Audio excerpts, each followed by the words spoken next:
Cooking in an RV can be very challenging, and we love to cook, but space is limited, storage is limited, we can't bring everything from our house. So we had to decide which staples were we going to use when we hit the road for months at a time. Now that we've been on the road for a few months, we have it down to a science. We have our staples that we know we're going to use almost, or if not every day. So in today's video, we're going to talk about our 6 most used kitchen tools that we use on our RV to cook. Videos are all about the RV lifestyle, whether that's cooking or travel or campground reviews. We try to cover everything. So if you find this video useful, make sure to hit the subscribe button, hit the notification bell. That way, when we release new videos, you will be notified. So we're going to rank this from the items we use the least to the ones we use the most. Now, I'm going to preface this by saying all the items in this video we use a lot, but just ranking it from the least amount to ones we use like multiple times a day. So the least used one on this list is going to be our Instant Pot. And I also want to go back and preface, just because this is what we use doesn't mean it's going to be the same for you, because everybody has different eating and cooking styles. So the first one, again, will be the Instant Pot. Why do we like this? Because we like things that have multiple uses. So if one appliance can have multiple uses, it's going to save us space and it's going to save us time. With the Instant Pot, we can do anything from soup, stews, you can make rice in here, pasta in here, you can even make bread in here. We haven't done that yet, but it is very versatile. Now we have this one over here that is not the biggest one, but you can see you do have a steam rack. I know you can make mashed potatoes here in a matter of minutes. You just steam them and then mash them.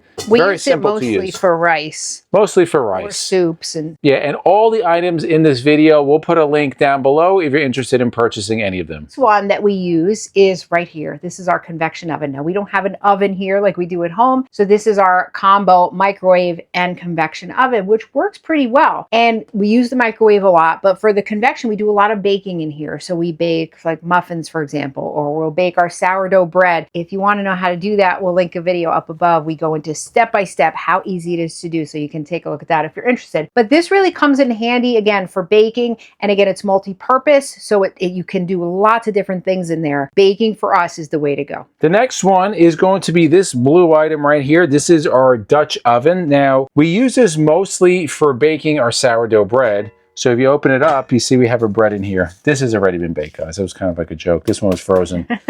We bake them in batches and then we freeze them. But this is really nice because this one in particular fits perfect in this 30-inch convection microwave oven. We wind up using this sometimes twice a week. This is not only good for baking bread. Again, you can make stews in here or different types of things. Whatever calls for a Dutch oven, you can use this. Now, the next one we use every day, probably multiple times a day, and it's our Vin Chef frying pan. And this is specifically, it's for induction because we have an induction cooktop here, which we also actually use every day. But this is really good. This has lasted a while. It's non-stick. And it's stayed non-stick. We have a lot of pans sometimes, they just don't last, and we do take care of them, but this one is still non-stick. It's lasted a long time. We'll make egg whites in here. We'll do noodles. We do, I mean, anything. You could cook anything in here.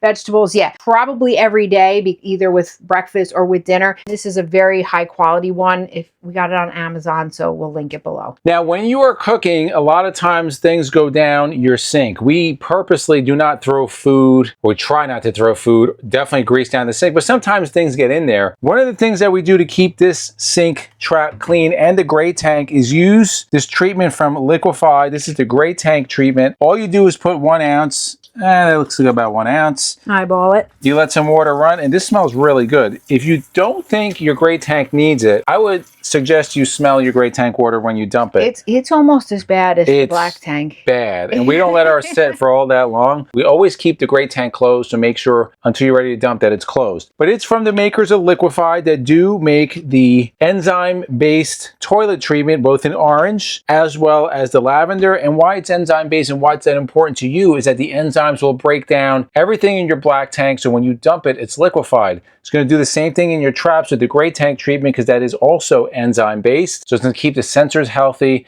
They do have pods powder. They have a toilet cleaner. We had our tanks cleaned by tank rangers and they commented how great they looked inside. If you go to liquifiedrv.com, use the discount code ENDLESS15, you'll get 15% off on any item on liquifiedrv.com. That includes the new Liquishine exterior RV cleaner as well as all their liquefied products. You can also find their products on Walmart nationwide, Camping World nationwide, and on Amazon.com. But you really want to go to liquefiedrv.com because that's where you can get the 15% off. We want your feedback. If you're a Liquefied owner, put it in the comments below how it's been working for you. And if you want more information, we'll put the link down below. Next one, every day. Breakfast, lunch, multiple dinner. times a day. Yes, yes. And it's our Cosori air fryer. We get a lot of questions about this in videos because we'll show a lot what we use it for. And a lot of people say, oh, do you have a link for that? We also got this on Amazon too. It's under $100. We'll put it below. Yeah, it's been fantastic. We actually liked it so much we bought one for home too, for our sticks and bricks. So they have a lot of settings on here. I'll show you the basket too. It's not a huge basket, but it's a good amount. What's great, it's easy to clean. So we'll take this, we'll wrap it in foil, put it in there so you don't get all the dirt and grease in the basket. But they have all different settings here. So you see chicken, fries, frozen, steak, seafood, veggies, bacon. You can preheat, keep warm. We'll cook salmon in here. We cook French fries. We cook baked potatoes. Baked potatoes. We make toast. We don't have a toaster. This is actually our toaster. We make tofu. Yeah. And what's cool about it, this one specifically, again, you can get whatever you want, but this is a cool brand. It comes with a whole recipe book. So it gives you all different recipes for breakfast, lunch, dinner, snacks, whatever. This is definitely something we would not travel without. As we move through these items, we want your feedback. We want your help, not only for us, but for other viewers. What are the staples in your RV kitchen? Put it in the comments down below. Coming in at number one, it's simply because of how long we've been using this. Number two, the air fryer, the pan.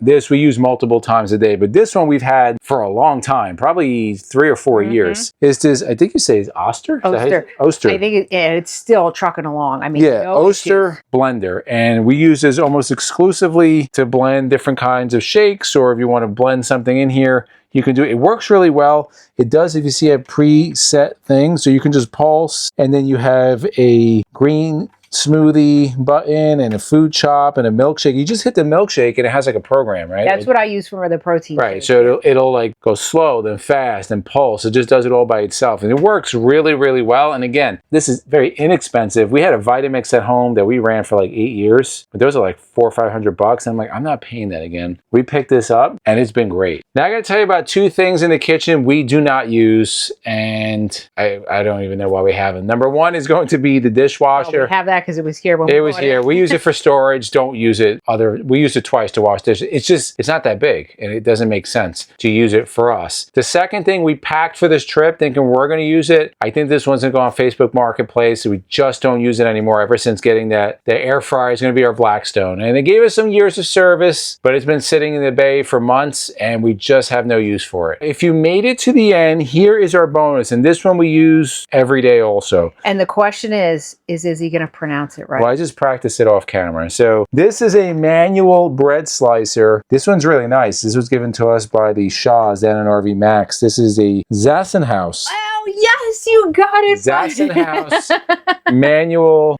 bread cutter. Now, this is made in Germany. So this is a little more pricey, but they do have like made in China ones on Amazon. We'll put links down below. What did you use to pronounce it? Zassenhaus. Zassenhaus. I think you said Bausenhaus. Well, it looked like a bay. Why I like this, it just makes not only cutting the bread easy, it's consistent every time. So you have a dial here. You can cut as wide or as narrow. I like to turn it all the way out and then bring it halfway. Now, if you didn't watch that sourdough video, you really need to go watch it because you want to be making bread like this if you want. See that perfect cut? Now, if you're cutting with a knife, it never comes out this way. And it's because of this bread cutter. Now, definitely be careful because you don't want, this will take a finger off. It's like using a deli slicer. All you do is just kind of push it in. And then we'll come over here. It's going to come out perfect. And it's really nice when you're making a sandwich. Like it comes out like sandwich bread. Prior to us having this, yeah, the bread, we have jagged edges, but I mean, that's like a perfect slice. Now, if you want it thicker, you just make it thicker. Absolutely a game changer if you're into the sourdough bread making or bread making in general. So all of these tools, they really do a lot of things. They work well. They're easy to use. They're easy to store. They don't take up a lot of space, and they're all very versatile. So we're definitely going to keep traveling with these. Like Izzy said, we'll probably dump the Blackstone, and the dishwasher's there, so we're not getting rid of that, but it's good for storage. For sure. So we want your feedback down below. Let us know what are your favorite RV cooking items. Of course, there's other things we have on here, but these are our, almost like we go to these every day. We could probably get rid of a lot of other stuff and and we may very well do that when we get back home. And if you like videos like this to the left of us, we'll put our RV newbies playlist. We'll also put our RV essential upgrades playlist. We thank you guys for watching, and we'll see you on the road.